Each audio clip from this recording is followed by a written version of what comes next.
बिस्मिल्लाहिर्रहमानिर्रहीम। अस्सलाम वालेकुम dear students, hope so you all are safe and sound. Okay, आप लोग पेज नंबर 12 पे आ जाएं। आप लोगों को यूनिट फाइंड आउट करना आ गया। हमारा नेक्स्ट टॉपिक है इंपॉर्टेंस ऑफ इक्विलिब्रियम कांस्टेंट। अच्छा, इक्विलिब्रियम कांस्टेंट हम लोग क्यों फाइंड आउट करते हैं, इसकी इंपॉर्टेंस क्या है? देखें, इक्विलिब्रियम कांस्टेंट से हमें रिएक्शन का रेट पता चलता है, रिएक्शन की डायरेक्शन पता चलती है, मतलब कि रिएक्शन फॉरवर्ड में या रिवर्स में, ये हमें पता चलता है। अब जैसे आप लोग एक ओवरव्यू है, हम लोग इसको किस तरह फाइंड आउट करते हैं। एक वैल्यू हमारे पास होती है QC, ठीक है ना, रिएक्शन कोएफिशिएंट इसको बोलते हैं। इसको KC के साथ कंपेयर करते हैं और हमें डायरेक्शंस पता चलती हैं कि रिएक्शन किस डायरेक्शन में है। जैसे आप नेक्स्ट पेज पे आ जाए, आपके पास ये एक डायग्राम बनी होगी। इसमें QC आपके पास स्मॉल है और KC की वैल्यू आपके पास ज़्यादा है। अगर QC स्मॉल हो और KC की वैल्यू ज़्यादा हो तो रिएक्शन क्या होता है, फॉरवर्ड डायरेक्शन में होता है, मतलब रिएक्शन आपका मूव कर रहा है लेफ़्ट टू राइट। दैन अगर आप लोग बात करें, QC आपके पास भरा है, ठीक है ना, ज़्यादा इसकी वैल्यू है, और KC की आपके पास वैल्यू स्मॉल है, तो रिएक्शन आपके पास रिवर्स होगा, मतलब right to left reaction move कर रहा होगा। पर अगर QC और KC की वैल्यू आपके पास इक्वलाइज आ जाए तो आप कहते हैं कि आपका रिएक्शन इक्विलिब्रियम स्टेट में है, ठीक है ना। बेसिकली हम लोगों को इम्पोर्टेंस क्यों है, हम लोग क्या करते हैं, ये देखें, direction as well as extent of reaction can be predicted, ठीक है ना। इक्विलिब्रियम कांस्टेंट की मदद से हम लोग क्या करते हैं, डायरेक्शन और एक्सटेंट ऑफ रिएक्शन, मतलब कि रिएक्शन कितनी स्पीड से किस साइड पे जा रहा है, ये हम लोगों को पता चलता है। ये चीज़ है कि इक्विलिब्रियम कांस्टेंट से हम लोग ये मेजर करते हैं, ठीक है ना। ये आप लोगों ने, और नेक्स्ट ये आप लोगों ने कुछ भी नहीं करना, आप लोग इधर कंपैरिजन पे आ जाए, ठीक है ना। बस ये चीज़ याद रखनी कि QC एक रिएक्शन कोएफिशिएंट जिसको हम लोग कंपेयर करते हैं। इधर दिया हुआ है, if QC is lesser than KC the reaction goes from left to right, that is in forward direction to attain equilibrium, ठीक है ना।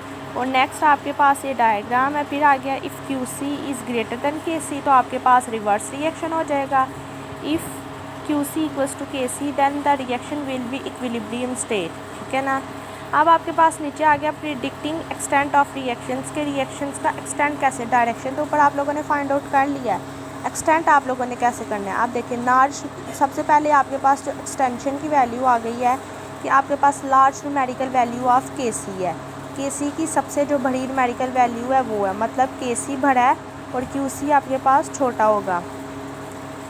The large value of KC indicates at the equilibrium position the reaction mixture consists of almost all products, ठीक है ना। सारे के सारे आपके पास क्या होंगे, प्रोडक्ट। देखें, जैसे इधर है, ये रिएक्टेंट होते हैं, ये प्रोडक्ट्स होते हैं। अब KC बड़ी है तो मतलब सारे के सारे आपके पास प्रोडक्ट आ चुके हैं और रिएक्टेंट्स ख़त्म हो चुके हैं, ठीक है ना।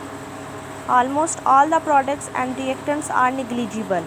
The reaction has most gone to completion. For example, oxidation of carbon monoxide goes to completion at 1000 kelvins, ठीक है ना। 1000 केल्विन का टेम्परेचर हो तो ऑक्सीडेशन ऑफ कार्बन मोनोऑक्साइड होती है।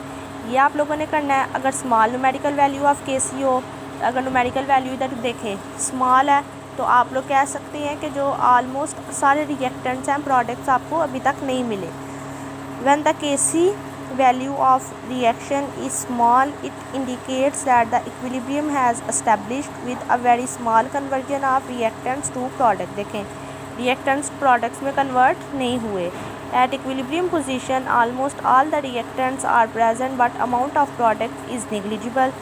Such type of reactions never go to completion. For example, जैसे उन्होंने अमोनिया की एग्जाम्पल दी है। नेक्स्ट आपके पास आगे numerical value of KC is neither small और नॉट लार्ज, ना वो छोटी है ना वो बड़ी है, मतलब दोनों आपस में सेम आ रही हैं, तो इक्विलिब्रियम पोजीशन आ गई। Such reactions have comparable amount of reactants and product at equilibrium position. For example, ये आपके पास नीचे एग्जांपल आ गई। अब इसमें से आपने याद क्या करना है कि देखें आपके पास क्या इंपॉर्टेंस, क्या इंपॉर्टेंस में आप लोग कहते हैं कि दो तरीके हैं, दो इंपॉर्टेंस है हमारे पास जो इक्विलिब्रियम की है। सबसे पहली आप डायरेक्शन को प्रिडिक्ट कर सकते हो और दूसरी एक्सटेंट ऑफ रिएक्शन को। ये आपके पास दो इसकी इंपॉर्टेंस है। इनकी अगर डिस्क्रिप्शन करें तो प्रिडिक्शन, डायरेक्शन ऑफ रिएक्शन, इसमें आप लोगों ने ये सारा करना है, ठीक है ना। और प्रिडिक्टिंग एक्सटेंट ऑफ रिएक्शन आप लोगों ने ये सारा याद करना है। होप सो समझ आ गई होगी और इस तरह आपका चैप्टर भी सारा कंप्लीट हो गया है। हम लोग इंशाल्लाह अपने नेक्स्ट लेक्चर में नेक्स्ट चैप्टर स्टार्ट करेंगे।